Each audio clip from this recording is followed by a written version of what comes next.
Good morning money persons, welcome to ask money per show. మన ఈరోజు first question Manikanth గారు అడుగుతున్నారు. Hi Sagar, what's your view on quality power? Recent టైంలో చాలా buzz అయితే వినబడుతుందిగా కంపెనీ రిలేటెడ్గా. దానికి రీజన్ కూడా ఉన్నది. ఫండమెంటలీ వీళ్ళ క్లయింట్ బేస్ చూడండి, ఫెంటాస్టిక్ క్లయింట్ బేస్ అయితే మనకు కనబడుతున్నది.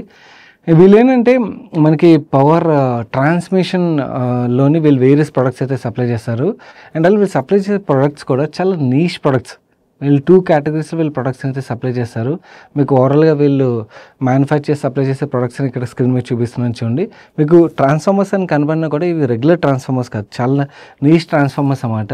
సో దానివల్ల వీళ్ళకి యాక్చువల్లీ చాలా మంచి డిమాండ్ అయితే కనబడుతున్నట్టుగా మేనేజ్మెంట్ చెప్తున్నారు. అండ్ గ్లోబల్లీ చాలా కంపెనీస్ వీళ్ళ కెపాసిటీస్ని లాక్ చేసుకున్నట్టుగా మేనేజ్మెంట్ అయితే కామెంట్ చేస్తున్నారు. అండ్ గైడెన్స్ కూడా సూపర్ బులిష్ గైడెన్స్. వీళ్ళు లాస్ట్ ఇయర్ చేసిన రెవెన్యూ 337 crores అయితే ఫైనాన్షియల్ 26లో వీళ్ళు 700 నుంచి 850 crores మధ్యలోని టాప్ లైన్ జనరేట్ చేస్తామని చెప్తున్నారు. అండ్ క్యాపెక్స్ విషయంకి వచ్చేసరికి వీళ్ళకి 7 మ్యానుఫ్యాక్చరింగ్ ఫెసిలిటీస్ ఉన్నాయి ఇండియాలోని అండ్ ఇంటర్నేషనల్లోని. అండ్ వీళ్ళ సాంగ్లీ ఫెసిలిటీ ఏదైతే ఉన్నదో అక్కడ ఏదైతే క్యాపెక్స్ చేస్తున్నారో ఆ క్యాపెక్స్ లైవ్ అయ్యే టైంకి వీళ్ళ కెపాసిటీ ఏకంగా 9 times అవుతున్నది ఇప్పుడు ఉన్న దానికి కంపేర్ చేస్తున్నట్టయితే అని చెప్పి మేనేజ్మెంట్ చెప్తున్నారు. అండ్ Q2 ఫైనాన్షియల్ 27 కల్లా అక్కడ కెపాసిటీ లైవ్ అవబోతున్నట్టుగా. అండ్ వీళ్ళ కోచి ఫెసిలిటీ ఉన్నది, అక్కడ కెపాసిటీ వీళ్ళది యాక్చువల్ డబుల్ అవబోతున్నట్టుగా. ఇది Q3 ఫైనాన్షియల్ 26లో లైవ్ అవబోతున్నట్టుగా అయితే మేనేజ్మెంట్ చెప్తున్నారు. అండ్ ఓవరాల్గా వీళ్ళ కెపాసిటీస్ అన్ని లైవ్ అయిపోయి పీక్ యూటిలైజేషన్లో రన్ అయినప్పుడు వీళ్ళు ఏకంగా 2000 crores రెవెన్యూ హిట్ చేస్తామని అయితే మేనేజ్మెంట్ కామెంట్ చేస్తున్నారు. అందులోని వీళ్ళు ఒక ఎక్విజిషన్ అయిపోయిన తర్వాత మెహ్రూ అని చెప్పి ఒక కంపెనీని అయితే ఎక్వైర్ చేశారు. ఆ company 500 crores top line generate చేస్తుందని. అండ్ వీళ్ళు క్వాలిటీ పవర్ బిజినెస్ ఏదైతే ఉన్నదో ఇక్కడ నుంచి 1500 crores వరకు రెవెన్యూ జనరేట్ అవుతుందని మేనేజ్మెంట్ చెప్తున్నారు. ఓవరాల్గా మనం చూస్తుంటే పవర్ రిలేటెడ్గా డొమెస్టిక్ మార్కెట్లోనే కాదు గ్లోబల్లీ చాలా మంచి డిమాండ్ ఉన్నది. అండ్ దట్టు వీళ్ళు నీష్ ప్రొడక్ట్ సప్లై చేస్తున్నారు కాబట్టి డిమాండ్ అయితే ఇంకా బాగా వీళ్ళకి కనబడుతున్నట్టుగా మేనేజ్మెంట్ చెప్పడు. అండ్ దాంతో మనకి అండ్ ఎక్విజిషన్స్ ఏవైతే చేస్తున్నారో ఎక్విజిషన్ రిలేటెడ్ కూడా మన మార్కెట్లో పాజిటివ్ సెంటిమెంట్ డెవలప్ అవడంతోనే స్టాక్ ప్రైస్ అయితే మనకి అంత బాగా పెరగడం కనబడుతుంది. అండ్ ఫైనాన్షియల్ 26లోని 100 crores క్యాపెక్స్ కూడా చేయబోతున్నట్టుగా అయితే మేనేజ్మెంట్ చెప్తున్నారు. కాకపోతే ఒకటి అన్ని పాజిటివ్గా కనబడుతున్నా కూడా అన్ని పాజిటివ్ కనబడితే ఫస్ట్ థింగ్ మనకి వాల్యుయేషన్స్ అంత ఫేవరబుల్గా అయితే ఉండవు. స్టాక్ అయితే బాగా రన్అప్ అయిపోయింది. సో వాల్యుయేషన్స్ అయితే చూసుకోండి. పవర్ రిలేటెడ్గా మనకి గ్రోత్ ఏదైతే ఉందో ఇది ఇంకొన్నాళ్ళు కూడా కంటిన్యూ అయ్యే ఆస్కారం ఉన్నది. There are few power companies మీకు ఎక్కడైనా కూడా అంటే కరెక్షన్స్లో రీజనబుల్గా దొరుకుతున్నట్టయితే మాత్రం you can still ride this wave అని అయితే నాకు అనిపిస్తుంది. కాకపోతే వాల్యుయేషన్స్ ఎక్స్పెన్సివ్ అయిపోయిన చోట మాత్రం ప్లీజ్ బీ బిట్ కేర్ఫుల్. మీరు పంపించిన నెక్స్ట్ క్వశ్చన్కి ఆన్సర్ చేసే ముందు స్మాల్ రిమైండర్ గైస్, వీడియోలో షేర్ చేసిన ఇన్ఫర్మేషన్ మీకు హెల్ప్ఫుల్ అవుతుంది అనిపించినట్టయితే తప్పకుండా వీడియోని లైక్ చేయడం అయితే మర్చిపోకండి. అండ్ అలాగే చాలామంది అడుగుతున్నారు క్వశ్చన్స్ ఎక్కడ అడగాలని. ఈ వీడియో కింద కామెంట్ సెక్షన్లోనే అడగండి. వేరే వీడియోలో అయినా కూడా #AskMoneyPerson మీకు ఇక్కడ స్క్రీన్ మీద చూపిస్తున్న విధంగా కంటిన్యూస్గా రాసి మీ క్వశ్చన్ రాశారనుకోండి, మీ క్వశ్చన్స్ అయితే మాకు రీచ్ అవుతాయి. మన నెక్స్ట్ క్వశ్చన్ రఘు గారు అడుగుతున్నారు. I'm doing SIP in Tata digital India fund, SBI Contra fund, Nippon small cap fund for long term with moderate risk appetite. But I am assuming my portfolio is at high risk category. So is my balance correct or should I need to make any changes? Thinking to stop Tata Digital SIP and start SIP in Parak Flexi Cap or ELSS or split between these two. Please suggest. First thing అంటే అసలు ELSS ఎందుకంటే చాలామంది ఇప్పుడు new tax రెజిమ్లోకి వెళ్ళిపోతున్నాం కదా. So ELSS వల్ల మనకు పెద్ద బెనిఫిట్ అయితే రాదు. ఒకవేళ మీరు ఓల్డ్ ట్యాక్స్ రెజిమ్లో ఉండేటట్టయితే ELSS is also one good option అన్నమాట. కమింగ్ టు మీరు మోడరేట్ రిస్క్ అప్డేట్ మీద అంటున్నారు కదా, అది మీరు ఫీల్ అవుతున్నారా లేకపోతే మీరు రిస్క్ అప్డేట్ క్వశ్చనర్ ఏమైనా ఆన్సర్ చేశారా? అండ్ మిగిలిన వ్యూవర్స్ కూడా నేను చెప్తున్నాను, సజెషన్ ఏంటంటే మీరు రిస్క్ అప్డేట్ క్వశ్చనర్స్ మనకి అవైలబుల్ ఉంటాయి ఆన్లైన్లోని, అవి కంపల్సరీ ఫిల్ చేయండి. ఆ ఫిల్ చేసిన తర్వాత మీకు అది ప్రాపర్ రిజల్ట్ ఇస్తుంది అన్నమాట. అంటే మీరు రిస్క్ అప్డేట్ ఏదైతే ఉన్నదో స్టాక్ మార్కెట్లో ఇన్వెస్ట్ చేసే ప్రతి ఇన్వెస్టర్ కామన్గా అనుకునేది ఏంటంటే నేను హై రిస్క్ కేటగిరీ ఇన్వెస్టర్ అని అనుకుంటారు. ఓకే, హై రిస్క్ అన్నది మనకి స్టాక్ ప్రైస్లు మార్కెట్ పెరుగుతున్నంతకాలం హై రిస్క్ కేటగిరీ కిందే ఉంటారు. బట్ స్టాక్ ప్రైస్ ఎప్పుడైతే పడుతుందో ఆర్ మార్కెట్ ఎప్పుడైతే పడుతుందో యాక్చువల్లీ వాళ్ళ నిజంగా రిస్క్ అప్డేట్ ఏంటనేది బయటకు వస్తుంది అన్నమాట. అండ్ బిహేవియర్ బయటకు వస్తుంది. సో అందుకని ఇట్ ఈస్ ఆల్వేస్ బెటర్ మనం రిస్క్ క్వశ్చనర్స్ ఏవైతే ఉన్నాయో మీకు ఆన్లైన్లో మెరే ఎసెట్ మ్యూచువల్ ఫండ్ దగ్గర చూపిస్తాను చూడండి, వాళ్ళ వెబ్సైట్లో ఉంటుంది. నిపాన్ AMC ఒక వెబ్సైట్లో ఉంటుంది, వాన్గార్డ్ AMC ఒక వెబ్సైట్లో కూడా ఉంటుంది. మీకు నచ్చిన ఏదైనా ప్లాట్ఫామ్లోని మీరు ఆ రిస్క్ అప్డేట్ క్వశ్చనర్ ఏదైతే ఉన్నదో అది ఫిల్ చేయండి. మీకు అక్కడ మీ రిస్క్ అప్డేట్ క్లియర్లీ ఏంటనేది చూపిస్తుంది. అండ్ ఈవెన్ మీరు కూడా ఒకసారి ఆ క్వశ్చన్ క్వశ్చనర్ ఫిల్ చేయండి. ఫిల్ చేసిన తర్వాత మీరు రిస్క్ అప్డేట్ బట్టి డెసిషన్ తీసుకోండి. ఒకవేళ మీరు మోడరేట్ రిస్క్ అప్డేట్ ఇన్వెస్టర్ అయినట్టయితే ఎస్ ఇట్ ఈస్ బెటర్. ఎందుకంటే సెక్టోరల్ ఇన్వెస్టింగ్ యాక్చువల్లీ మనకి మోడరేట్ ఇన్వెస్టర్స్కి సెట్ అవుతుంది. ఎందుకంటే మోడరేట్ ఇన్వెస్టింగ్లోని సెక్టోరల్ కాల్స్ వల్ల ఒకసారి మనకి కాల్ రాంగ్ అయిందనుకోండి, మనకి యాక్చువల్లీ వాలటిలిటీ చాలా ఎక్కువ ఉంటుంది అండ్ ఇన్ఫ్యాక్ట్ నెగిటివ్ రిటర్న్స్ కూడా చాలా కాలం చూసే ఆస్కారం ఉంటుంది. కాబట్టి సో మోడరేట్ ఇన్వెస్టర్స్కి it is always better to switch to Parag flexi cap kind of a funds అన్నమాట. అండ్ మిగిలిన వ్యూవర్స్ కూడా ఈ సండే నా సజెషన్ అది. ఓకే, మీ రిస్క్ అప్డేట్ క్వశ్చనర్ ఏదైతే ఉన్నదో దాన్ని ఫిల్ చేసి ఏమొచ్చింది, హై రిస్క్ అప్డేట్ వచ్చిందా, మోడరేట్ వచ్చిందా, కన్సర్వేటివ్ వచ్చిందా, కింద కామెంట్ సెక్షన్లో కామెంట్ చేయడం మర్చిపోకండి.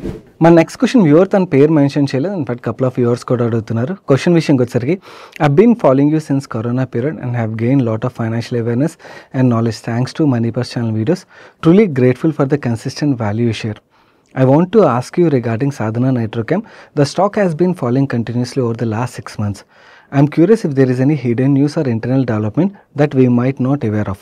Would love to hear your thoughts on this and whether to accumulate more or current levels are better to exit from it. Hey అండి, సాధన గురించి అయితే మాట్లాడుకుందాం. దానికన్నా ముందు లాస్ట్ 3 years గురించి మాట్లాడుతాం. దానికన్నా ముందు టాటా ఎలక్సీ, కేపీఐటీ, హిటాచీస్ ఇవన్నీ పక్కన పెట్టేద్దాం.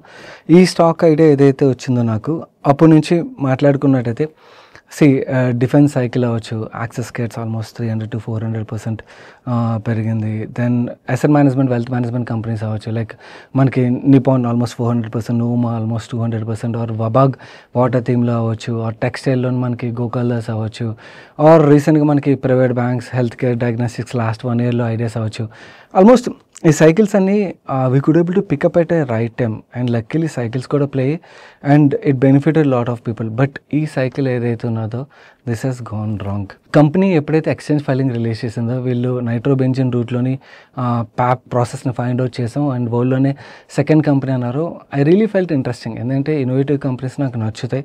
And then I started doing my research అన్నమాట కంపెనీ పరంగా. అండ్ అలాగే నా నెట్వర్క్ ఏదైతే ఉందో ఇలా ప్రతి ఒక్కరి దగ్గర నుంచి రీసెర్చ్ చేసినప్పుడు ప్రమోటర్ క్యాపెక్స్ చేస్తున్నారని, అండ్ అలాగే ఈక్విటీ క్యాపిటల్ ఏదైతే రేస్ చేశారో దాని తర్వాత ఆ క్యాపిటల్ రేస్ చేసినప్పుడు ఇన్వెస్టర్లు కూడా ఎవరెవరు వచ్చారంటే చాలా ఫేమస్ ఇన్వెస్టర్లు వచ్చారు. అండ్ దెన్ ప్రమోటర్ డెట్ ద్వారా క్యాపిటల్ రేస్ చేశారు. అండ్ డెట్ రేస్ చేసుకోవడం ఎందుకంటే క్యాపెక్స్ చేయాలంటే they need lot of money కదా. సో దెన్ ఫ్లో కెమిస్ట్రీ గురించి మాట్లాడుతున్నారు. సో ఇవన్నీ కూడా రైట్ ట్రాక్లో వెళ్తుంది. And in fact company almost production అవి స్టార్ట్ అయిపోతే బిజినెస్ చాలా బాగా చేస్తారు. ఇన్ఫ్యాక్ట్ ఇది ఒక ప్రోడక్టే కాదు, వీళ్ళు వేరియస్ అదర్ ప్రోడక్ట్స్ కూడా తయారు చేస్తారు. ఓవరాల్గా అంతా బాగానే ఉన్నది కదా అన్న టైంలోని సడన్లీ చైనీస్ డంపింగ్ ఏదైతే స్టార్ట్ అయిందో, యాక్చువల్లీ చైనీస్ డంపింగ్ గురించి మనం మాట్లాడుకున్నాం కానీ బట్ ప్యాప్ కేసులో జరిగింది మరీ ఎక్స్ట్రీమ్ అన్నమాట. 800 రూపీస్ పర్ కేజీలో ట్రేడ్ అవుతున్నది. డంపింగ్ లాస్ట్ రీసెంట్ నేను కొనుక్కున్న టైంకి 80 రూపీస్ పర్ కేజీ కూడా సెల్ అవుతుందని వినబడింది. అంటే మ్యానుఫ్యాక్చరింగ్ కాస్ట్ కన్నా కూడా తక్కువకి అయితే డంపింగ్ అవుతుంది. దీంతో ఈ ప్యాప్ మ్యానుఫ్యాక్చర్స్ ఎవరైతే ఉన్నారో మనకి వ్యాలెంట్ ఆర్గానిక్స్ మీరు చార్ట్ చూడండి మీకు అర్థమవుతుంది, సాధన అవ్వచ్చు, అన్లిస్టెడ్లో చాలా ప్లేయర్స్ అవ్వచ్చు, ప్రతి ఒక్కళ్ళు అయితే they have struggled a lot. And in fact నేను ఓకే ఈ డంపింగ్ ఎప్పుడోకప్పుడు ఆగుతుంది, ఆగితే థింగ్స్ విల్ గో బెటర్, ఎందుకంటే వీళ్ళ దగ్గర ఇన్నోవేషన్ ఉన్నది కదా అని చెప్పి వెయిట్ చేస్తున్నాం. బట్ లాస్ట్ ఫ్యూ డేస్కి ఏదైతే స్టాక్లో మనం ప్రెషర్ చూస్తున్నామో it is not just because of dumping. I feel promoter ఇది నేను రాంగ్ కూడా అవ్వచ్చు, దిస్ వాట్ ఐఎమ్ యాంటిసిపేటింగ్ ఇదే జరుగుతుందని చెప్పి ప్రమోటర్ ఏదైతే ప్లెడ్జ్ చేశారో ఆ ప్లెడ్జ్ షేర్స్ ఏవైతే ఉన్నాయో స్టాక్ ప్రైస్ పడితే ఏమవుతుంది, ఓకే లెండర్స్ ఎవరైతే ఉన్నారో వాళ్ళు మార్జిన్ ట్రిగర్ చేస్తారు. So margin trigger I think force selling అయితే అవుతుందని అయితే నాకు అనిపిస్తుంది. ప్రతి ఇన్వెస్టింగ్ ఐడియా నుంచి I will get some of the other learning. And ఈ ఐడియా నుంచి లెర్నింగ్ ఏంటంటే high risk high reward ideas ఏవైతే ఉన్నాయో, ఓకే పేరులోనే హై రిస్క్ హై రివార్డ్ అని ఉంటుంది, బట్ హై రివార్డ్ ఏదైతే ఉందో అది ప్లే అయినప్పుడు okay, but high risk play అయినప్పుడు చాలామంది తీసుకోలేరు. ఓకే అండ్ రివార్డ్ ప్లే అయినప్పుడు మేబీ కొంతమంది అప్రిషియేట్ చేసి కొంతమంది మర్చిపోవచ్చు, దాట్స్ ఓకే, అప్రిషియేట్ చేసినా చేయకపోయినా నేను దాని గురించి పెద్దగా పట్టించుకోను. బట్ యాక్చువల్లీ రిస్క్ ప్లే అయినప్పుడు ఏంటంటే people will start talking in a different level. Okay social మీడియాలో అవ్వచ్చు, మన చుట్టుపక్కల ఉన్న వాళ్ళు అవ్వచ్చు, they will forget what kind of benefit they have gained over a period. ఏంటంటే ఇన్ఫ్యాక్ట్ మనకి మెనీ రిపోర్ట్స్ కూడా చెప్తాయి ఏంటంటే ఒక 300-400% రిటర్న్ ఏదైతే హై ఇస్తుందో దానికన్నా కూడా 30-40% లాస్ ఏదైతే ఉంటుందో అది ఇచ్చే పెయిన్ యాక్చువల్ చాలామందికి ఎక్కువ ఉంటుంది అంటారు. అది క్లియర్లీ నాకు యాక్చువల్ దీనిలో కనబడుతుంది అన్నమాట. సో నాకు పర్సనల్ ఏమనిపించిందంటే ఇలాంటి high risk high reward ideas ఏవైతే ఉన్నాయో వీటిని షేర్ చేయకపోవడం బెటరు అన్నది నాకు ఒపీనియన్ అనిపిస్తుంది. ఎందుకంటే చాలామంది అనుకోవచ్చు మేబీ ఇవి షేర్ చేయడం వల్ల మేబీ వ్యూస్ ఎక్కువ వస్తాయేమో, డబ్బులు ఎక్కువ వస్తాయేమో అని. మేబీ వస్తే ఒక 5,000 10,000 వ్యూస్ ఎక్కువ వస్తాయేమో. ఎవరైతే యూట్యూబ్ ఛానల్ రన్ చేస్తారో వాళ్ళు తెలుసు 5,000 10,000తో ఎంత వస్తుందో 2,000 3,000 రూపాయలు వస్తుందేమో. It hardly matters. ఓకే, నేను దాని గురించి పనిచేయను. నా పర్సనల్ ఒపీనియన్ ఏంటంటే సేమ్ మీరు చూసినట్టయితే మన ఛానల్ అంతగా కన్సిస్టెంట్గా మీకు ఎలాంటి ideas back to back work చేసి అందరికన్నా ముందు షేర్ చేసే ఛానల్ ఒకసారి చూపించండి. తెలుగే కాదు, వేరే ఏ లాంగ్వేజ్లో అయినా చూపించండి. You will not find openly share చేసేవాళ్ళు ఎంత ఓపెన్గా. ఎందుకు షేర్ చేస్తానంటే ఒకవేళ రివార్డ్ ప్లే అయింది అనుకోండి, ఓకే, ఏదైతే రిటర్న్ వస్తుందో మనం ముందు మాట్లాడుకుని వచ్చి అలాంటివి ఏవైతే రిటర్న్ వస్తే ఒక పిల్లోడు స్కూల్ ఫీజుకి స్కూల్ ఫీజుకో లేకపోతే ఒకళ్ళు అప్పు తీర్చుకోవడం లేకపోతే ఇంకేదైనా ఫైనాన్షియల్ నీడ్కో ఎవరో ఒకరికి హెల్ప్ఫుల్ అవుతుంది కదా. I came from middle class family. I know ఇలాంటివి వర్కౌట్ అయినప్పుడు బెనిఫిట్ వస్తుంది కదా, మన వాళ్ళకి అది బెనిఫిట్ పొందుతారు అన్నీ అనిపిస్తుంది. అందుకనే షేర్ చేస్తాను. కానీ ప్రాబ్లం ఏంటంటే రిస్క్ ప్లే అయినప్పుడు అన్నెసరీ నాయిస్, అది సైకలాజికలీ అన్నెసరీ చాలా ప్రెషర్ అయితే క్రియేట్ అవుతుంది. So it has put me in big confusion. ఏంటంటే అసలు షేర్ చేయాలి వద్దా అని చెప్పి.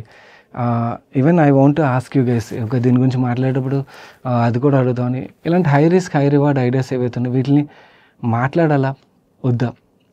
ఎందుకంటే మీరు చెప్పండి. సో మీరు చెప్తే మీరు దాన్ని బట్టి ఎక్కువ మంది ఏం ఫీల్ అవుతున్నారు దాన్ని బట్టి I will take my own call. But problem ఏంటంటే ఇవి ప్లే అవునప్పుడు వన్ నాట్ ప్లే అవునప్పుడు ఏంటంటే it creates lot of pressure. Okay, in fact అడిగితే ప్రాబ్లం లేదు. ఇప్పుడు వచ్చిన క్వశ్చన్స్ ఏవైతే ఇవన్నీ క్వశ్చన్స్, ఓకే, క్వశ్చన్ చేస్తే దానికి హ్యాపీగా ఆన్సర్ చేస్తాను, నాకు తెలిసింది. కానీ క్వశ్చన్ కన్నా కూడా ఏంటంటే people right a different thing, people behave differently. Okay, anyways coming to నేనైతే I'm still holding. It is not that I'm anticipating recovery వస్తుంది అది ఇదని కాదు. రివార్డ్ వచ్చినప్పుడు క్రెడిట్ తీసుకుంటాను లేదో తెలియదు కానీ బట్ ప్రాబ్లం వచ్చినప్పుడు I will be the first one to take the bullet. So I feel okay, నేనైతే I'm not exiting because I know ఎవరైనా నా ఫ్రెండ్స్లో ఫ్యామిలీలో ఎవరైనా కూడా ఇన్వెస్ట్ చేసి ఉండొచ్చు, నేను ఇన్వెస్ట్ చేశాను కదా అని చెప్పి. సో వాళ్ళకన్నా కూడా నేనే ఎక్కువ లాస్ తీసుకుంటాను. ప్రాఫిట్ నేను ఎక్కువ తీసుకుంటాను లేదు తెలియదు కానీ లాస్ తీసుకుంటే నేనే ఎక్కువ లాస్ తీసుకోవాలి. That is how I'm. So I'm leaving them like that. And I know ఎలాంటివి జరిగినప్పుడు కొంతమంది భూతద్దంలో చూపించి ఓకే ఇలా చేస్తుంటే బాగుండు అలా చేస్తుంటే బాగుండు అని 100 థీసిస్లు మాట్లాడతారు. బట్ ఒక విషయం అయితే చెప్తాను, ఎవరైతే మెచ్యూర్డ్ ఇన్వెస్టర్స్ ఉంటారో వాళ్ళకి అర్థమవుతుంది. ఈక్విటీ ఇన్వెస్టింగ్లోని 100% సక్సెస్ రేట్ యాక్చువల్లీ 2 వ్యక్తులుగా వస్తుంది. ఒకళ్ళు దేవుడు, ఇంకొకళ్ళు అబద్ధం చెప్పేవాళ్ళు. ఓకే, ఇన్ఫ్యాక్ట్ మిగిలిన వాళ్ళందరితో కంపేర్ చేసినట్టయితే we have done lot better. Okay, and this is what it is. So Sadhana రిలేటెడ్గా అయితే I feel the cycle completely has gone wrong. I don't know ఎప్పటికి రికవర్ అవుతుందని అయితే నేను యాంటిసిపేట్ చేయట్లేదండి. So based on this you guys can take call. మిగిలినవి again I know ఇప్పుడు ఇవన్నీ యాక్సెస్ కేట్స్ రిలేటెడ్ చాలామంది అడుగుతారు, ఇవన్నీ అడుగుతారు.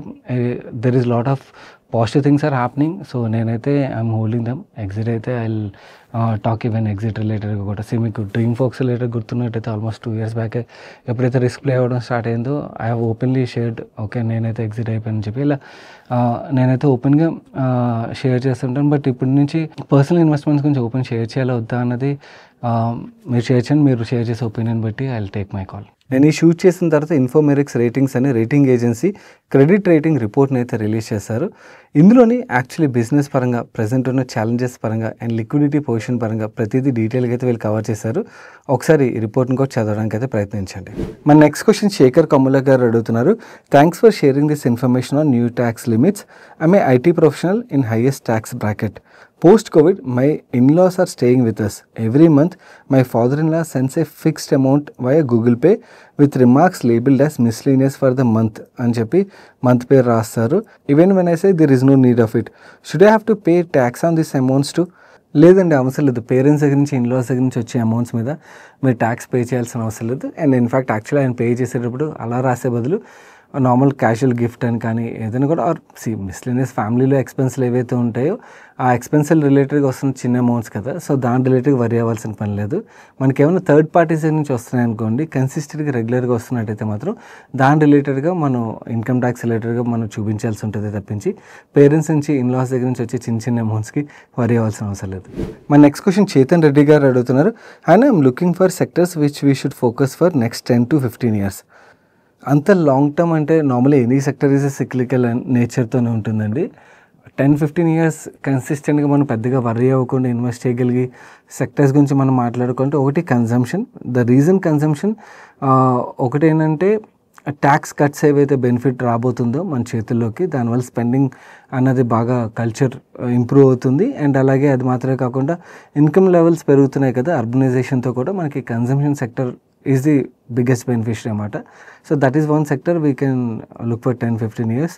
And another one is health care. Okay, health care is another sector where అంత లాంజిటివిటీ గ్రోత్ మనం యాంటిసిపేట్ చేయగలం. మిగిలిన అదర్ సెక్టర్స్లోనే మనకి సిక్లికల్ నేచర్ అనేది ఎక్కువగా ఉంటుందన్నమాట. సో ఆ సైకిల్ ప్లే అయినంతకాలం ఓకే, బట్ సైకిల్ పీకౌట్ అయిపోయినప్పుడు ఎగ్జిట్ అవ్వడం అనేది చాలా ఇంపార్టెంట్ రోల్ ప్లే చేస్తుంది. ఒకవేళ మీరు ఫండ్స్ ఇన్వెస్ట్ చేయాలనుకున్నట్టయితే ఈ రెండు సెక్టర్స్, మీరు అంత లాంగ్ టర్మ్ కాల్ చేస్తున్నట్టయితే ఈ రెండు సెక్టర్స్ని చూడండి, దట్ వుడ్ బి బెటర్. మన నెక్స్ట్ క్వశ్చన్ భార్గవ్ గారు అడుగుతున్నారు, మిగిలిన వ్యూవర్స్ కూడా కేర్ఫుల్గా వినండి, ఎందుకంటే ఇలాంటి మిస్ సెల్లింగ్ మార్కెట్లో అయితే ఎక్కువగానే జరుగుతుంది. చాలామంది తెలియక కంటిన్యూ చేసేస్తారు, అన్నెసరీ డబ్బులు వేస్ట్ చేసుకుంటారు.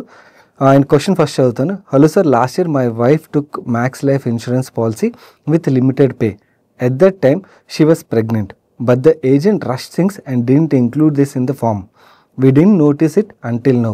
The policy is due for renewal this month and I am worried. Will these missing details cause any problem later if we have to make any claim?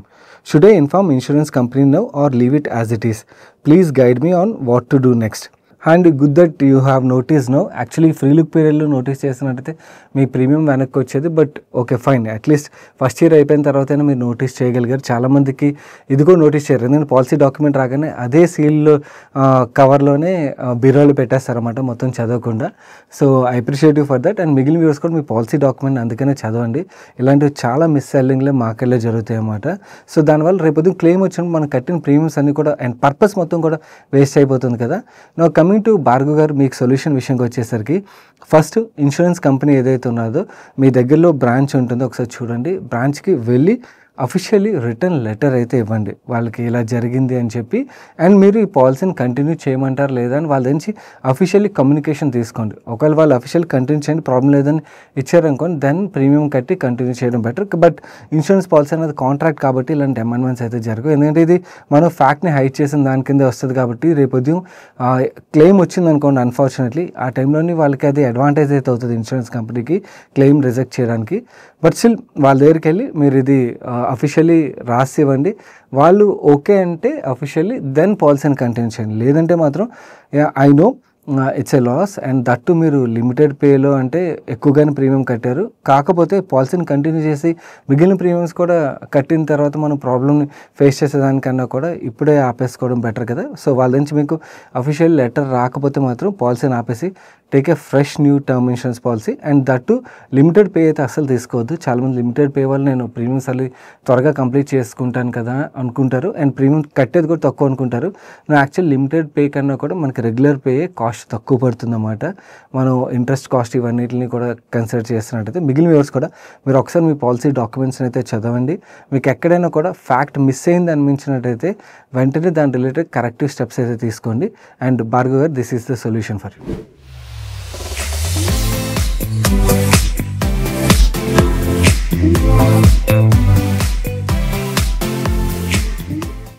నవీరు Sunday funday suggestion విషయంకి వచ్చేసరికి ఒక fantastic series అయితే చూశాను. Mad unicorn అని చెప్పి నెట్ఫ్లిక్స్లో stream అవుతున్నది. చూడకపోతే మాత్రం it's a must watch series. Especially entrepreneur stories రిలేటెడ్గా ఇంట్రెస్ట్ ఉన్న వాళ్ళకైతే మాత్రం జస్ట్ అంటే ఒక ఎంటర్ప్రెనర్ స్టోరీ అని చెప్పి ఏదో బోరింగ్ ఉండదు, చాలా బాగా ఎంగేజ్ చేస్తుంది.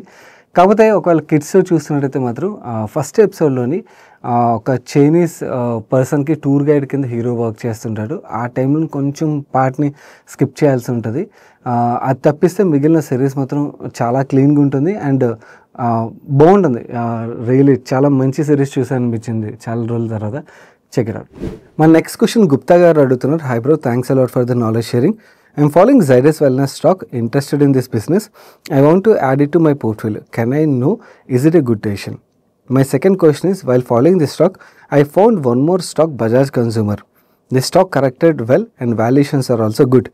Their portfolio is short and cute, and the recent acquisition of beauty brand is also interested me. Can I invest in this stock instead of Zydus Wellness? I'm confused between both these stocks. Can you please give some clarity? Both are very good companies అండి. రెండింటిలో మనం compare చేసుకుంటే first Zydus wellness గురించి మాట్లాడుకుందాం. Zydus wellness దగ్గర ఉన్న product portfolio ఏదైతే ఉందో fantastic product portfolio, no doubt. Complan అవ్వచ్చు, గ్లూకాన్-డి అవ్వచ్చు, Everyuth, Nycil, I'm lite, Nutralite and వాళ్ళ రీసెంట్ ఎక్విజిషన్ మ్యాక్స్ ప్రోటీన్, ఇవన్నీ కూడా యాక్చువల్లీ బాగానే చేస్తున్నాయి. ఇన్ఫాక్ట్ మ్యాక్స్ ప్రోటీన్ వీళ్ళు 500 crores టాప్ లైన్ కూడా టచ్ చేస్తామని మేనేజ్మెంట్ అయితే కామెంట్ చేస్తున్నారు. అండ్ స్టాక్ పరంగా యాక్చువల్లీ జైడస్ వెల్నెస్ రీసెంట్గా బజ్ రావడానికి కూడా కారణం పరాగ్ మ్యూచువల్ ఫండ్ ఏదైతే 7% పైన స్టేక్ ఎక్వైర్ చేస్తుందని న్యూస్ వచ్చిందో దాంతో స్టాక్ పరంగా కూడా ఆ బజ్ అయితే క్రియేట్ అయింది. ఇన్ఫాక్ట్ చాలామంది ఇన్వెస్టర్లు పరిధికలు కొంటున్నారు. కాకపోతే ఇక్కడ ఒక విషయం అయితే నేను చెప్దాం అనుకున్నాను. Parag style of investing, me style of investing match అయితే వేరు. మ్యాచ్ అవునప్పుడు అగైన్ మీరు అలా హోల్డ్ చేయలేరు. ఎందుకంటే పరాగ్ స్టైల్ ఆఫ్ ఇన్వెస్టింగ్ ఏంటంటే they by deeply value stocks ఏవైతే ఉంటాయి వాటిని బై చేస్తారు అండ్ ఇమ్మీడియట్గా గ్రోత్ ట్రిగర్స్ గురించి వాళ్ళు చూడరు. ముందుగానే ఎంటర్ అయిపోయి వెయిట్ చేస్తారు, చాలా సంవత్సరాలు వెయిట్ చేసి మొత్తం ఒకవేళ గ్రోత్ వచ్చింది అనుకో, గ్రోత్ వచ్చి వాల్యుయేషన్స్ కొంచెం ఎక్స్పెన్సివ్ అయినప్పుడు పోర్ట్ఫోలియో నుంచి ట్రిమ్ చేయడం అయితే స్టార్ట్ చేస్తారు. వాళ్ళది చాలా పేషెన్స్ అప్రోచ్ అన్నమాట. సో చాలామంది ఇన్వెస్టర్లకు ఆ అప్రోచ్ ఉండదు. సో వాళ్ళు కొన్నారు కదా అని పరిధికలు కొనేటట్టయితే మీకు 2 quarters 3 quarters 1 year తర్వాత కూడా రిటర్న్ కనబడిపోవచ్చు. ఎందుకంటే గ్రోత్ రాకపోతే మార్కెట్ అయితే అప్రిషియేట్ చేయదు. లాస్ట్ 5-6 yearsగా మీరు చూసినట్టయితే ఈ రెండు స్టాక్స్ పెద్దగా షేర్ హోల్డర్స్ వెల్త్ క్రియేట్ చేసి ఉండవు. ఎందుకంటే ఆ గ్రోత్ లేకపోవడం మేజర్ ఇంపాక్ట్ అన్నమాట. మేనేజ్మెంట్ అయితే చాలా స్టెప్స్ తీసుకున్నాం, గ్రోత్ తీసుకొస్తున్నాం అని అయితే చెప్తున్నారు. లెట్స్ సీ, వాళ్ళు గ్రోత్ తీసుకొస్తే definitely it's good. And of the businesses పరంగా they are very good businesses, cash generating businesses, అందులో డౌటే లేదు. ఓన్లీ థింగ్ నాకు కన్సర్న్ పార్ట్ ఏంటంటే ఆ గ్రోత్ వస్తే మనకి even as a shareholder we will also make money. Second, Bajaj consumer రిలేటెడ్గా చూసినట్టయితే వీళ్ళ Bajaj almond hair oil product ఏదైతే ఉన్నదో మెజారిటీ ఆఫ్ ద రెవెన్యూ అక్కడి నుంచి వస్తుంది. అండ్ రీసెంట్గా వీళ్ళు ఎక్వైర్ చేసిన బంజారాస్ ఏదైతే ఉన్నదో బ్రాండ్, ఆ బ్రాండ్కి చాలా మంచి ప్రెజెన్స్ అయితే ఉన్నది. కానీ అగైన్ ఇక్కడ కూడా బిగ్గెస్ట్ ప్రాబ్లం ఏంటంటే వీళ్ళ మార్జిన్స్ చూడండి. మీరు లాస్ట్ చాలా ఇయర్స్గా చూడవచ్చు, వీళ్ళు టాప్ లైన్లో మనకు గ్రోత్ ఉండదు, మార్జిన్స్ పడిపోతున్నాయి. దెన్ ఆటోమేటిక్గా ప్యాట్ ఏమవుతుంది, ప్యాట్ పడిపోతుంది. బాటమ్ లైన్ పడిపోవడంతో మనకి స్టాక్ ప్రైస్లో కూడా ఆ ప్రెషర్ కనబడుతుంది. సో మీ దగ్గర ఆ పేషెన్స్ ఉన్నది, నేను వెయిట్ చేస్తాను, అర్బన్ కన్జంప్షన్ పికప్ అయితే స్టాక్స్ పెరుగుతాయి, సో అలా నేను వెయిట్ చేయగలను, నా దగ్గర పేషెన్స్ ఉన్నది అనుకున్నట్టయితే కంపెనీస్ పరంగా అసలు డౌటే లేదు. They are fantastic companies. In fact actually strong companies అన్నమాట ఇవి. అండ్ రెండు కంపెనీస్లో కంపారిజన్ అని అడిగినట్టయితే I prefer Zydus wellness more than Bajaj consumer. Because Bajaj consumer రిలేటెడ్గా బంజారాస్ ఎక్విజిషన్ అయితే okay, it's a good acquisition, but we have to see growth తీసుకురారా అనేది. గ్రోత్ తీసుకొచ్చి వీళ్ళు మార్జిన్స్ స్టెబిలైజ్ అయ్యి మార్జిన్స్ గ్రో అయితే దెన్ ఇట్స్ గుడ్ ఆ టైంలోని. సో ట్రాక్ చేయడానికి అయితే ప్రయత్నించండి. Interesting companies for sure. Valuations పరంగా కూడా రెండు చీప్గానే ట్రేడ్ అవుతున్నాయి. చీప్గా కాదు, రెండు మనకి అట్రాక్టివ్, ప్రీవియస్ వాల్యుయేషన్స్తో కంపేర్ చేస్తే కొంచెం అట్రాక్టివ్ వాల్యుయేషన్లో ట్రేడ్ అవుతున్నాయి. బట్ అగైన్ మన దగ్గర పేషెన్స్ ఉంటే ఫైన్, లేదంటే ట్రాక్ చేస్తే ఎప్పుడైతే మనకి గ్రోత్ కనబడుతుందో ఆ టైంలో ఎంటర్ అవడం వుడ్ బి బెటర్ ఆప్షన్ అవుతుందండి. అండ్ జైడస్ వెల్నెస్ రిలేటెడ్గా ఒక పాయింట్ అయితే మర్చిపోయాను.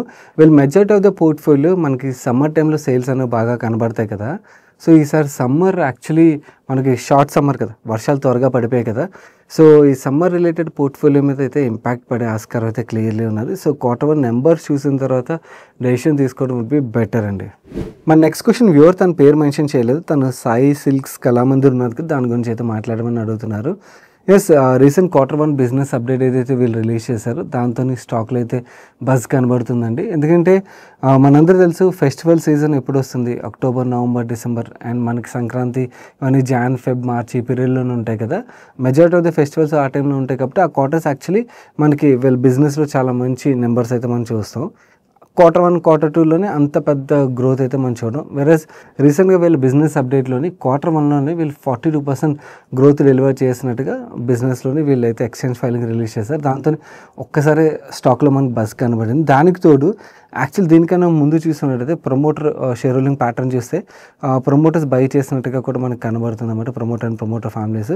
సో వాళ్ళు బై చేయడం అండ్ అలాగే గ్రోత్ రావడంతో ఆ కాన్ఫిడెన్స్ ఇంకా స్టాక్ పరంగా కూడా బిల్డ్ అవుతుంది కదా, అదే ప్రజెంట్ స్టాక్ పరంగా అయితే మనకు క్లియర్లీ కనబడుతుంది. మేనేజ్మెంట్ కూడా ఏం చెప్తున్నారంటే వీళ్ళు ఈ బిజినెస్ అప్డేట్తో పాటు ఇంకొక న్యూ స్టోర్ యాడ్ చేసినట్టుగా టోటల్ వీళ్ళు స్టోర్ కౌంట్ 69 స్టోర్స్కి వీళ్ళు తీసుకెళ్ళినట్టుగా చెప్తున్నారు. అండ్ 4 స్టోర్స్లోనే ఎక్స్పాన్షన్ చేయబోతున్నట్టుగా చెప్తున్నారు.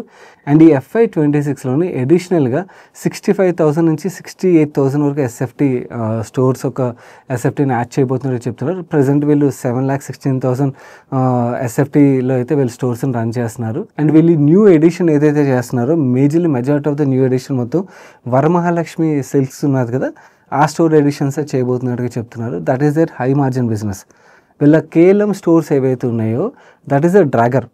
యాక్చువల్లీ KLM స్టోర్స్ ద్వారా యాక్చువల్లీ వీళ్ళ మార్జిన్స్ అయితే తక్కువ ఉంటాయన్నమాట. సో అక్కడ వీళ్ళు ఎక్స్పాన్షన్ అయితే చేయట్లేనట్టుగా మేనేజ్మెంట్ చెప్తున్నారు.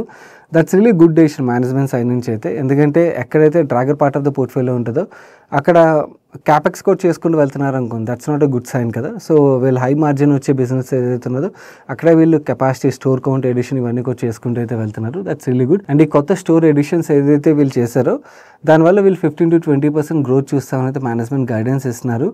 కాకపోతే కొత్తగా స్టోర్ యాడ్ చేసినప్పుడు ఏమవుతుందంటే కాస్ట్ కూడా పెరుగుతుంది కదా, ఎందుకంటే ఎంప్లాయీస్ని హైర్ చేస్తారు, ఈ కాస్ట్లన్నీ కూడా అప్ఫ్రంట్ వస్తాయి. దాని తర్వాత బ్రేక్ ఈవెన్ అయిన తర్వాత మనకి స్టోర్స్ యొక్క ప్రాఫిటబిలిటీ అనేది పెరగడం కనబడుతుంది కదా. సో ఎంప్లాయీ కాస్ట్ ఇవన్నీ కూడా పెరుగుతాయని అయితే మనం యాంటిసిపేట్ చేయొచ్చు. ఇది కంపెనీ పరంగా మనం మాట్లాడుకుంటే ఈవెన్ వాల్యుయేషన్స్ కూడా స్టాక్ బాగా కరెక్ట్ అవడంతో వాల్యుయేషన్స్ కూడా మనకి రీజనబుల్గానే అనిపిస్తున్నాయి. మన next question financial planning related question. Viewer తన పేరు మెన్షన్ చేయొద్దన్నారు, అందుకని ఎడిట్ చేసేస్తున్నాను. I'm salaried employee getting 74,000 rupees per month. I'm 34 years old and I'm married and we have 2 years old daughter. We are residing in Bangalore in our own house. Parents residing in hometown near to Bangalore 55 kilometers in their own house and their age is around 65 years. I'm getting 1.1 lakh incentive annually. My monthly expenditure for self and parents is 25,000 rupees per month. I have personal loan of 15,50,000 rupees. Tenure is 5 years and I am paying EMI of 33,500 rupees. And already 9 EMIs I have paid. I have corporate health insurance and private health insurance and I am paying 13,500 rupees as a premium. I have purchased a site in September 2024 worth 28 lakhs in my hometown, 2 acres agricultural land. And I have 4 lakhs in my account. My investments are, I am doing Sukanya Samriddhi Yojana investment from 2024 onwards. Currently the balance is 1,51,522 rupees and from this year onwards I want to add 60,000 rupees annually in this scheme. Doing 15,650 rupees SIP in below funds payroll mention చేశారు. And I have invested 10 lakhs in direct stocks. As of now the portfolio is at 7% loss. Now questions ఏంటంటే, can I hold my direct stock portfolio? I need your suggestion. I am planning to hold it for my retirement. Second question, I am planning for my daughter's higher education marriage. I need 1 crore when my daughter turns 18 years. Third question, I am planning for my retirement at the age of 55 years. I need 5 crores corpus. Can I achieve it with the above investments? Fourth question, I have to invest 1 lakh in direct stocks. Planning to invest in Unimac Aerospace, Dreamfolks, Sula Vineyards. Need your suggestion. మీరు పంపించిన 4 క్వశ్చన్స్లోని second and third క్వశ్చన్కి calculation బట్టి చూపించాల్సి ఉంటుందండి, చూపిస్తాను. But first and fourth question ఏదైతే ఉందో రెండు contradict అవుతున్నాయి. ఫస్ట్ క్వశ్చన్ ఏమో మీరు నేను డైరెక్ట్ స్టాక్స్ పోర్ట్ఫోలియోని హోల్డ్ చేయడం కరెక్టేనా అని చెప్పి అడుగుతున్నారు. ఫోర్త్ క్వశ్చన్లో ఏమో నేను 1 lakh డైరెక్ట్ స్టాక్స్లో ఇన్వెస్ట్ చేయాలనుకున్నాను, కొన్ని స్టాక్స్ పేర్లు రాసి వీటిలో ఇన్వెస్ట్ చేయాలనుకున్నాను అన్నారు. అలా సింక్ అవ్వట్లేదు. అండ్ ఇన్ఫ్యాక్ట్ మీరు ఒకవేళ కాంట్రడిక్ట్ అవుతున్నట్టయితే డైరెక్ట్ స్టాక్స్లో ఇన్వెస్ట్ చేయడం కరెక్టేనా అని చెప్పి దెన్ ఇన్వెస్ట్ చేయొద్దు. ఓకే, చాలామంది ఒక రాంగ్ మిత్లో ఉంటారంటే డైరెక్ట్ స్టాక్లో ఇన్వెస్ట్ చేస్తేనే నేను ఎక్కువ డబ్బులు సంపాదిస్తాను అని చెప్పి. నో, అది కరెక్ట్ కాదు. Unless you by stocks at right time and right valuation and దాని నుంచి మళ్ళీ రైట్ టైంలో ఎగ్జిట్ అయిన వాళ్ళు ఎవరైతే ఉంటారో వాళ్ళే డబ్బులు సంపాదిస్తారు. అలా కాకుండా రాంగ్ టైంలో ఎంట్రీస్ తీసుకునే వాళ్ళు ఎవరైతే ఉంటారో సరిగ్గా ఐడియా లేకుండా they will not make money in direct stocks. And ఒకవేళ మీద రీసెర్చ్ చేయడానికి టైం కానీ స్కిల్ పరంగా కూడా మీకు అంత కాన్ఫిడెన్స్ లేదనుకోండి, then no to direct stocks. And that మీరు ఇక్కడ డ్రీమ్ ఫోక్స్ గురించి రాశారు కదా, do you know what is happening? ఒకసారి దాని మీద ఒకసారి రీసెర్చ్ చేయడానికి ప్రయత్నించండి. సో ఇవన్నీ ఏంటంటే మీ క్లియర్లీ అంటే డైరెక్ట్ స్టాక్స్ రిలేటెడ్గా మీ అవేర్నెస్ని అయితే చెప్తుంది. So I feel it is risky. So it is better మీరు మ్యూచువల్ ఫండ్ రూట్లో వెళ్ళడం బెస్ట్. మీకు స్కిల్ లెవెల్ బాగా పెరిగింది, టైం కూడా ఉన్నప్పుడు then think of direct stocks అండి. కమింగ్ టు మీ సెకండ్ అండ్ థర్డ్ క్వశ్చన్ ఏవైతే ఉన్నాయో దాని క్యాలిక్యులేషన్లోకి వెళ్దాం. మీరు ఇచ్చిన నెంబర్స్ అన్నీ కూడా ఇన్పుట్ చేసేసామండి.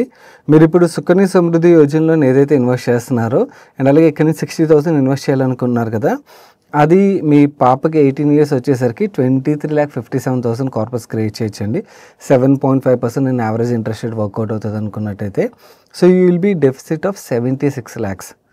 నౌ ఇక్కడ ఉన్న సొల్యూషన్ ఏంటంటే ప్రజెంట్ మీ దగ్గర ఏదైతే లంసమ్ పోర్ట్ఫోలియో ఉన్నదో ఆ లంసమ్ పోర్ట్ఫోలియో అండ్ అలాగే మీరు ఏదైతే ఎస్ఐపి చేస్తున్నారు 15,650 ఇది ఇలాగే చేస్తూ వెళ్ళినట్టయితే మీ పాపకి 18 years వచ్చేసరికి మీకు ఏదైతే షార్ట్ ఫాల్ ఉన్నదో ఆ షార్ట్ ఫాల్ 76 lakhs మీరు విత్డ్రా చేస్తారనుకోండి.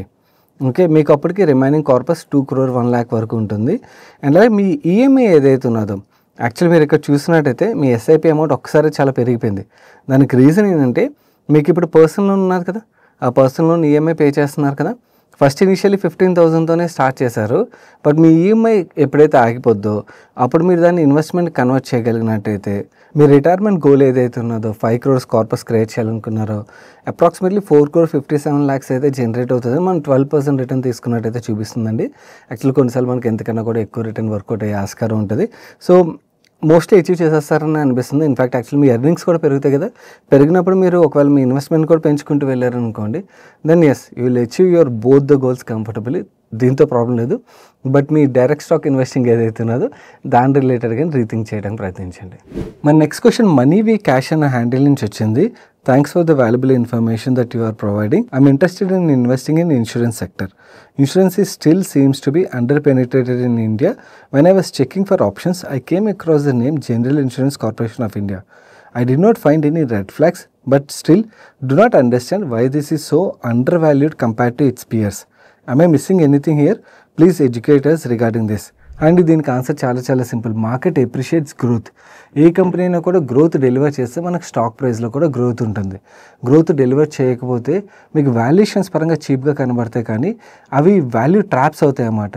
చాలామంది వాల్యుయేషన్ పీ మల్టిపుల్ ఆధారంగా చూసి చాలా చీప్గా దొరుకుతుంది కదా అని చెప్పి బై చేసేస్తుంటారు. పీ మల్టిపుల్ ఒకటే కాదు, మనకి గ్రోత్ చాలా ఇంపార్టెంట్ రోల్ ప్లే చేస్తుంది. ఓకే, వాల్యుయేషన్ చీప్ ఉండడమే కాదు, గ్రోత్ వస్తే ఫైన్. వాల్యుయేషన్ చీప్ ఉండి గ్రోత్ కూడా వస్తుంది అనుకోండి, కమింగ్ డేస్లో గ్రోత్ వస్తుంది అనుకోండి, then they will become multi baggers అన్నమాట. అదే మనకి వాల్యుయేషన్ అలాగే ఉన్నది, గ్రోత్ రావట్లేదు. ఓకే, ఇన్ దట్ కేస్ ఆ వాల్యూ ట్రాప్స్ అవుతాయి అన్నమాట. మీరు General Insurance Corporation of India యొక్క నెంబర్ చూసారనుకోండి లాస్ట్ 5 yearsలోని, ఆర్ ఈవెన్ 2019 నుంచి చూడండి, మీకు పెద్దగా గ్రోత్ కనబడదు. వెరస్ లిస్టెడ్ ప్రైవేట్ పియర్స్ ఏవైతే ఉన్నాయో ఐసిఐసిఐ లొంబార్డ్ ఒక నెంబర్ చూడండి 2019 నుంచి టాప్ లైన్ మీకు కనబడుతుంది. స్క్రీన్ మీద చూపిస్తాను చూడండి, క్లియర్లీ మనకు గ్రోత్ కనబడుతుంది. ఆర్ ఈవెన్ రీసెంట్గా ఐపీఓకి వచ్చిన గో డిజిట్ ఒక నెంబర్స్కి వచ్చింది టాప్ లైన్లోని, మీకు గ్రోత్ కనబడుతుంది అన్నమాట. సో ఒకే ఒక థంబ్ రూల్ అండి, ఎప్పుడైనా కూడా గుర్తుంచుకోండి. ఎస్, మీకు పాస్ట్లో గ్రోత్ రాకపోయినా కమింగ్ ఇయర్స్లో అయినా కూడా మీకు గ్రోత్ విజిబిలిటీ ఉన్నదనుకోండి, దెన్ వాల్యుయేషన్ చీప్గా ఉంటే you have picked up a multi bagger. But actually మీకు ఆ గ్రోత్ విజిబిలిటీ ఉన్నదా లేదా అనేది బిగ్ క్వశ్చన్ మార్క్. ఈ కంపెనీ విషయంకి వచ్చేసరికి ఇన్ఫాక్ట్ యాక్చువల్లీ మనకి జనరల్ ఇన్సూరెన్స్ కేటగిరీ ఏదైతే జనరల్ ఇన్సూరెన్సే కాదు, మీ ఓవరాల్ థాట్ ప్రాసెస్ అయితే కరెక్టే, ఇన్సూరెన్స్ పెనిట్రేషన్ అయితే తక్కువ ఉన్నది. కానీ majority of the market share అంతా కూడా ప్రైవేట్ ఇన్సూరెన్స్ కంపెనీస్ ఏవైతే వాళ్ళు గెయిన్ చేస్తున్నారు. ఇది లైఫ్ ఇన్సూరెన్స్ అవ్వచ్చు, జనరల్ ఇన్సూరెన్స్ అవ్వచ్చు, ఈవెన్ హెల్త్ ఇన్సూరెన్స్ పోర్ట్ఫోలియో చూసినా కూడా మనకి క్లియర్లీ అదైతే ట్రాక్షన్ కనబడుతుంది. So it is better to play with a private insurance player who is growing good rather than a value trap where we are not getting growth అండి. So that's it for today's ask money purse guys. వీడియోని ఇప్పుడు like చేయనట్లయితే వీడియోని like చేస్తూ మీ friends and ఫ్యామిలీకి helpful అవుతుందంటే వాళ్ళకి షేర్ చేయడం మర్చిపోకండి. అండ్ ఇదే ఫస్ట్ టైం మన మనీ పర్స్ ఛానల్కి వచ్చినట్టయితే ఛానల్ సబ్స్క్రైబ్ చేసి పక్కన బెల్ ఐకాన్లో ఆల్ నోటిఫికేషన్స్ అయితే యాక్టివేట్ చేసుకోండి. నేను సాయి కృష్ణ పత్రి మరొక మంచి వీడియోతో మీ ముందుకు వస్తాను. Till then bye bye, take care.